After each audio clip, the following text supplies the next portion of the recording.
Hi ನಾವಿವತ್ತು ನಮ್ಮ ಸ್ಕೈಗೆ shopping ಕರ್ಕೊಂಡು ಹೋಗ್ತಿದ್ದೀವಿ. ಎಲ್ಲಿ ಅಂತ ಹೇಳಿದ್ರೆ ಎಟ್ಸ್ ಆಫ್ ಆರ್ ಟೇಲ್ ಸದಾಶಿವನಗರ್ ಬಂದಿದ್ದೀನಿ. ಇಲ್ಲಿ ಒಳಗಡೆ ಎಂಟ್ರಿ ಆಗ್ತಿದ್ದಂಗೆ ನನಗಂತೂ ಯಾವುದೋ ಒಂದು ಪೆಟ್ ಪ್ಯಾರಡೈಸ್ಗೆ ಬಂದಂಗೆ ಆಗೋಯ್ತು. ಒಂದೇ ಪ್ಲೇಸಲ್ಲಿ 5000 ಪ್ಲಸ್ ಪೆಟ್ ಪ್ರಾಡಕ್ಟ್ ಸಿಗುತ್ತೆ ಅಂದರೆ ನಂಬ್ತೀರಾ? ಹೌದು, ಎಟ್ಸ್ ಆಫ್ ಆರ್ ಟೇಲಿಗೆ ಬಂದರೆ ನಿಮಗೆ ವೈಡ್ ವೆರೈಟೀಸ್ ಆಫ್ ಕಲೆಕ್ಷನ್ ಸಿಗುತ್ತೆ. ಎಷ್ಟು ಕ್ಯೂಟ್ ಆಗಿರೋ ಟಾಯ್ಸ್ ಎಲ್ಲ ಇತ್ತು. ಇವ್ರದ್ದು ಆಲ್ಮೋಸ್ಟ್ ಓಮ್ ಬ್ರ್ಯಾಂಡ್ ಪ್ರಾಡಕ್ಟ್ಸ್ ಆಗಿರೋದ್ರಿಂದ ತುಂಬಾ ಪ್ರೀಮಿಯಂ ಕ್ವಾಲಿಟಿಯಲ್ಲಿದೆ. ಎಷ್ಟು ಕಲರ್ಫುಲ್ ಆಗಿರೋಂಥ ವೆಡ್ಡಿಂಗ್ ವೇರ್ ಆ ಥರದ್ದೆಲ್ಲ ಆಪ್ಷನ್ ಇದೆ. ಇನ್ನು ಟ್ರೀಟ್ಸ್ ವಿಚಾರಕ್ಕೆ ಬಂದರೆ ಆ್ಯಸ್ ಎ ಪೆಟ್ ಪೇರೆಂಟ್ ಆಗಿ ನನಗೆ ಗೊತ್ತಿರಲಿಲ್ಲ ಇಷ್ಟೊಂದು ವೆರೈಟೀಸ್ ಆಫ್ ಟ್ರೀಟ್ಸ್ ಎಲ್ಲ ಸಿಗುತ್ತೆ ಅಂತ ಹೇಳ್ಬಿಟ್ಟು. ತುಂಬಾ ವೆರೈಟೀಸ್ ಆಫ್ ಟ್ರೀಟ್ಸ್ ಎಲ್ಲ ಸಿಗುತ್ತೆ ನಿಮಗಿಲ್ಲಿ. ನಮ್ಮ ಸ್ಕೈ ಅಂತೂ ಶಾಪಿಂಗ್ ಕರ್ಕೊಂಬಂದಿರೋದಕ್ಕೆ ತುಂಬಾ ಖುಷಿಯಾಗಿ ಎಲ್ಲ ಕಡೆ ಓಡಾಡ್ತಾ ಇದ್ದೆ. ಏನಪ್ಪ ಎಲ್ಲಿ ನೋಡಿದ್ರು ನಂದೇ ಪ್ರಾಡಕ್ಟ್ಸ್ ಕಾಣಿಸ್ತಿದೆ ಅಂತ ಹೇಳ್ಬಿಟ್ಟು. ಎಷ್ಟು ಕಲರ್ಫುಲ್ ಪ್ರಿಂಟ್ಸ್ ಇರೋ ಅಂಥ ಸರ್ವಿಂಗ್ ಬೌಲ್ಸು, ಬೆಡ್ಸು, ಈ ಥರ ತುಂಬಾ ಆಪ್ಷನ್ಸ್ ಇದೆ ಇಲ್ಲಿ.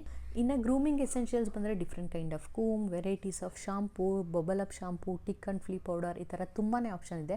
ಇಷ್ಟೇ ಅಲ್ಲದೆ ಅವ್ರದ್ದು ಸ್ಪಾ ಕೂಡ ಇದೆ. ಸೊ ಎಲ್ಲ ಥರ ಸರ್ವಿಸ್ ಅವೈಲಬಲ್ ಇರುತ್ತೆ. ಸ್ಪಾನು ಅಷ್ಟೇ ತುಂಬಾ